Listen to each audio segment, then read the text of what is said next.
Hello friends, welcome to day trader Telugu. ఈ రోజు మనం టైప్స్ ఆఫ్ షేర్స్ గురించి మాట్లాడుకుందాం ఫ్రెండ్స్. అండ్ ఫ్రెండ్స్, ఎప్పుడైతే ఎవరైనా ఒక కంపెనీలో ఓనర్షిప్ తీసుకుందామని అనుకుంటే సో అది 2 ways లో తీసుకోవచ్చు ఫ్రెండ్స్. ఫస్ట్ థింగ్ ఏంటంటే కంపెనీ ఇష్యూ చేసిన ఈక్విటీ షేర్స్ ని పర్చేస్ చేయడం ద్వారా మనకి ఓనర్షిప్ రావడం జరుగుతుంది. అండ్ సెకండ్ థింగ్ ఏంటంటే ఫ్రెండ్స్, కంపెనీ ఇష్యూ చేసిన ప్రిఫరెన్షియల్ షేర్స్ ని పర్చేస్ చేయడం ద్వారా కూడా మనకు ఓనర్షిప్ రావడం జరుగుతుంది. సో ఈ ఈక్విటీ షేర్స్ ఏంటి, ప్రిఫరెన్షియల్ షేర్స్ ఏంటో ఇప్పుడు చూద్దాం ఫ్రెండ్స్. సో ఇప్పుడు ఈక్విటీ షేర్ కి ప్రిఫరెన్షియల్ షేర్ కి డిఫరెన్స్ ఏంటో చూద్దాం ఫ్రెండ్స్. సో ఫస్ట్ థింగ్ ఏంటంటే ఓటింగ్ రైట్స్ ఫ్రెండ్స్. ఈ ఓటింగ్ రైట్స్ ఎప్పుడు యూజ్ చేస్తారంటే కంపెనీలో ఏదైనా ఒక చేంజ్ తీసుకురావాలనుకున్నప్పుడు కానీ, లేకపోతే కంపెనీ ఒక మేనేజింగ్ డైరెక్టర్ ని కానీ, లేకపోతే ఒక ఇంపార్టెంట్ పర్సన్ ని ఎలక్ట్ చేసుకోవాలనుకున్నప్పుడు ఈ ఓటింగ్ రైట్స్ ని యూజ్ చేయడం జరుగుతుంది ఫ్రెండ్స్. సో ఇక్కడ మీరు చూసినట్లయితే ఈక్విటీ షేర్ కి ఓటింగ్ రైట్స్ ఉంటుంది, బట్ ప్రిఫరెన్షియల్ షేర్ కి ఓటింగ్ రైట్స్ అనేది ఉండదు. Second thing dividend friends. So ఇక్కడ మీరు చూసినట్లయితే ప్రిఫరెన్షియల్ షేర్స్ కి ఫిక్స్డ్ డివిడెండ్ ఉంటుంది ఫ్రెండ్స్. అంటే ప్రిఫరెన్షియల్ షేర్స్ కి డివిడెండ్ ఎంత రావాలనేది ఫస్ట్ లోనే ఫిక్స్ అయిపోయి ఉంటుంది. ఈక్విటీ షేర్స్ లో డివిడెండ్ అనేది డిపెండ్స్ ఆన్ ప్రాఫిట్ ఉంటుంది ఫ్రెండ్స్. అంటే ఇప్పుడు సపోజ్ ఒక కంపెనీకి సమ్ క్రోర్స్ లో ప్రాఫిట్ వచ్చిందంటే దానికి వచ్చిన ప్రాఫిట్ లోంచి ప్రిఫరెన్షియల్ షేర్స్ కి ఎంత ఇవ్వాలో డివిడెండ్ అంతా ఇవ్వడం జరుగుతుంది. సో మిగిలిపోయిన దాన్ని మాత్రమే నెక్స్ట్ ఈక్విటీ షేర్ హోల్డర్స్ కి ఇవ్వడం జరుగుతుంది. Next winding up friends. So ఇక్కడ మీరు చూసినట్లయితే వైండింగ్ అప్ అంటే ఈ అదర్ రీజన్ వల్ల కంపెనీ అనేది క్లోజ్ చేయడం జరుగుతూ ఉంటే ఫస్ట్ దానికి ఉన్న అసెట్స్ అంటే దానికి ఉన్న ఆస్తులన్నింటినీ లిక్విడేట్ చేసేస్తారు ఫ్రెండ్స్. అంటే దాని అన్నింటినీ మనీ రూపంలో మార్చడానికి ట్రై చేస్తారు. సో అలా మార్చాక ఫస్ట్ ఎవరికి ఇస్తారంటే ఫ్రెండ్స్, క్రెడిటర్స్ ఫ్రెండ్స్. అంటే కంపెనీకి ఎవరైతే క్రెడిటర్స్ ఉంటారో వాళ్ళకి ఇస్తారు. నెక్స్ట్ బాండ్స్ ఉంటాయి, కంపెనీ బాండ్స్. సో అవి ఎవరికి ఉంటాయో వాళ్ళకి ఇస్తారు. నెక్స్ట్ రోలో వచ్చేదైతే ప్రిఫరెన్షియల్ షేర్స్ ఎవరి దగ్గర ఉంటాయో వాళ్ళకి ఇస్తారు. అండ్ ఫైనల్ గా ఏదైనా మిగిలితే ఈక్విటీ షేర్ హోల్డర్స్ కి ఇస్తారు ఫ్రెండ్స్. సో ఇక్కడ ఈ రెండిట్లో కంపారిజన్ చూసుకుంటే ఫస్ట్ ప్రిఫరెన్స్ షేర్ వాళ్ళకి ఇచ్చాక మిగిలితేనే ఈక్విటీ షేర్ వాళ్ళకి వస్తుంది. సో ఎప్పుడైతే కంపెనీ అనేది క్లోజ్ చేయడం జరుగుతూ ఉంటుందో after creditors and bond holders తర్వాత మనకి ప్రిఫరెన్షియల్ షేర్స్ వాళ్ళని ప్రిఫర్ చేయడం జరుగుతుంది. నెక్స్ట్ మనకి ఈక్విటీ షేర్ హోల్డర్స్ ని ప్రిఫర్ చేయడం జరుగుతుంది. ఈ ప్రిఫరెన్షియల్ షేర్స్ అనేటివి రిటైల్ ఇన్వెస్టర్స్ కి, అంటే మనలాంటి రిటైల్ ఇన్వెస్టర్స్ కి అంత ఈజీగా అవైలబుల్ గా ఉండవు ఫ్రెండ్స్. ఈ ప్రిఫరెన్షియల్ షేర్స్ అనేటివి ఇన్స్టిట్యూషనల్ ఇన్వెస్టర్స్ కానీ, లేకపోతే ప్రమోటర్స్ కానీ, ఎండీస్ అండ్ ప్రైవేట్ ఫిర్మ్స్ కి మాత్రమే ఇవ్వడం జరుగుతుంటుంది. సో మీరు క్లియర్ గా చూస్తే ఫ్రెండ్స్, ఇక్కడ నేను ప్రిఫరెన్స్ షేర్స్ లో బ్రాకెట్ లో డెప్ట్ అండ్ ఈక్విటీ రాశాను. చూస్తే ప్రిఫరెన్స్ షేర్స్ అనేది ఈక్విటీ ప్లస్ డెప్ట్ ఇన్స్ట్రుమెంట్ ని కంబైన్ చేసినట్టు హైబ్రిడ్ గా ఉంటుంది ఫ్రెండ్స్. అంటే ఈక్విటీకి ఉండాల్సిన క్వాలిటీస్ ఉంటాయి ప్రిఫరెన్స్ షేర్ కి, అండ్ డెప్ట్ కి ఉండాల్సిన క్వాలిటీస్ ఉంటాయి ప్రిఫరెన్స్ షేర్ కి. సో ఈక్విటీకి ఉండాల్సిన క్వాలిటీ ఏముంది ఫ్రెండ్స్, ప్రిఫరెన్స్ షేర్ కి ఓనర్షిప్. సో మీ దగ్గర ప్రిఫరెన్స్ షేర్ ఉన్నట్లయితే మీకు కంపెనీలో ఓనర్షిప్ అనేది ఉండడం జరుగుతుంది. సో డెప్ట్ కు ఉండాల్సిన క్వాలిటీ ఏం తీసుకోవచ్చు ఫ్రెండ్స్, ఎగ్జాంపుల్ గా మనం ఫిక్స్డ్ డివిడెండ్స్. ఎప్పుడైతే మీరు ప్రిఫరెన్స్ షేర్ కొంటున్నారో అప్పుడే మీకు డివిడెండ్ ఎంత అని ఫిక్స్ చేయడం జరుగుతుంది. అండ్ సెకండ్ థింగ్ ఏంటి ఫ్రెండ్స్, మళ్ళీ ఆ ప్రిఫరెన్స్ షేర్స్ ని కంపెనీయే పర్చేస్ చేయడం జరుగుతుంది.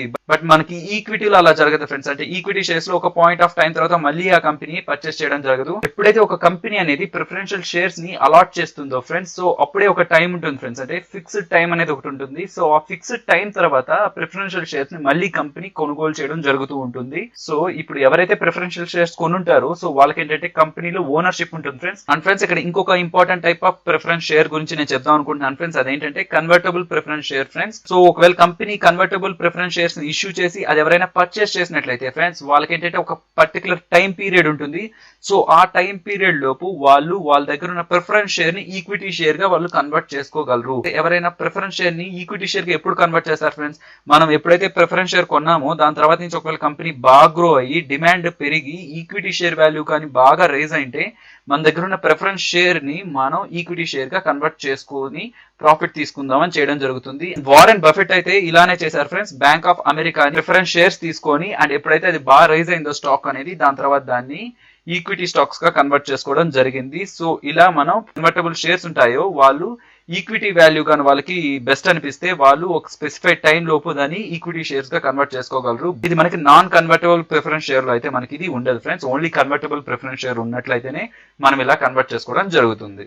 ప్రిఫరెన్షియల్ షేర్ హోల్డర్స్ లో కూడా టైప్స్ ఉంటాయి. ఆ టైప్స్ లో క్యూములేటివ్ ప్రిఫరెన్షియల్ షేర్ హోల్డర్స్ కి ఏంటంటే ఈ ఇయర్ ఒకవేళ నష్టాలు వచ్చి డివిడెండ్ ఇవ్వలేకపోయినా సరే అది నెక్స్ట్ ఇయర్ కి, ఆ నెక్స్ట్ ఇయర్ కి ఎప్పుడైతే ప్రాఫిట్స్ వస్తాయో అప్పుడు ఒకేసారి ఎప్పటి నుంచి అయితే డివిడెండ్ ఇవ్వలేదో అదంతా క్యూములేటివ్ గా రావడం జరుగుతుంది. ప్రిఫరెన్స్ షేర్స్ అనేవి స్టాక్ మార్కెట్స్ లో కూడా లిస్ట్ అవుతూ ఉంటాయి. సో మీరు చూస్తే BMW కానీ, వోక్స్ వ్యాగన్ కానీ జర్మనీలో ఇలానే ప్రిఫరెన్స్ షేర్ కింద ట్రేడ్ అవుతూ ఉంటాయి.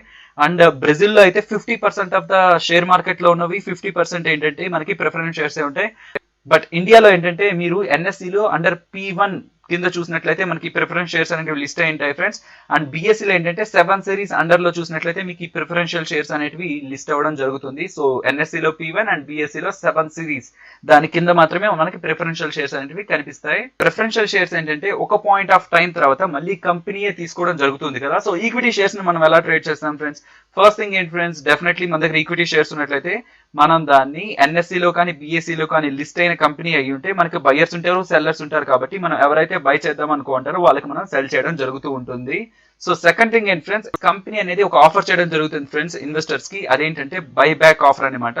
సో ఆ బైబ్యాక్ ఆఫర్ లో ఏంటంటే కంపెనీ అనేది ఒక పర్టికులర్ ప్రైస్ ని ఫిక్స్ చేసి ఇన్వెస్టర్స్ కి ఇస్తుంది. సో ఆ ప్రైస్ కి ఇన్వెస్టర్స్ మళ్ళీ ఆ షేర్స్ ని కంపెనీకి అమ్మడం జరుగుతుంది. సో ఫైనలీ మనకి ఈక్విటీ షేర్స్ ఉన్నట్లయితే మనం ఎన్ఎస్సిలో కానీ బిఎస్సిలో కానీ సెల్లర్స్ కి అమ్మచ్చు, ఆర్ ఎల్స్ కంపెనీ మనకి బైబ్యాక్ ఆఫర్ ఇచ్చినప్పుడు మళ్ళీ ఆ షేర్స్ ని మనం కంపెనీకి తిరిగి ఇచ్చేయచ్చు.